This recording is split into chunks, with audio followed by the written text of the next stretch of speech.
Райондың Бәхтигәрәй авылында югары класс укучылары колледж студенттары өчен елдагысы хәрби ялан лагерь асылды.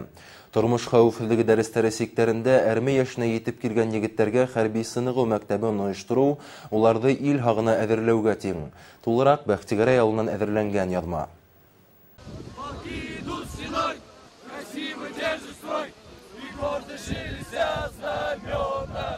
Иртәнге итеннән аяк өстендә һуңынан физик күнекмәләр, тактик, граждандар оборонаһы, медицина һәм башка әзерлек дәресләрен үткән егетләр өчен был 3 көнлек һынау гына. Әрме юлында уларны 1 һәм уннан да күбрәк ел солдат буткаһы көтә. Тормыш хәвефлеге дәресләре буенча егетләр 35 сәгатьлек хәрби әзерлек дәресләрен үтәргә тиеш. Күп балалар армияның тәүге дәресләрен өйрәнеп кайттылар. Потому что күп егетләр әйткәннәре бар, безнең эшле полевой сбор.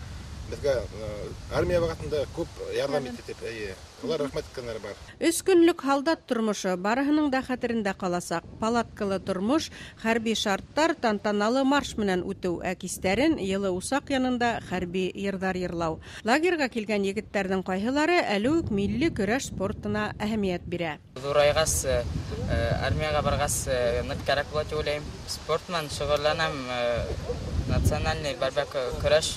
Бында без армияга дидер. Маршировка югырабыз. Отжимание, отбой. Хәрби ялан лагере сектәрендә укучылар шулай ук ГТО нормаларында тапшырды. Хәрби хезмәткә әзерлектең тәүге этабы ошоннан башлана ала инде. Гөлнур Ишбулатова, Хайдар Көмешбаев, Яңалыктар хезмәте.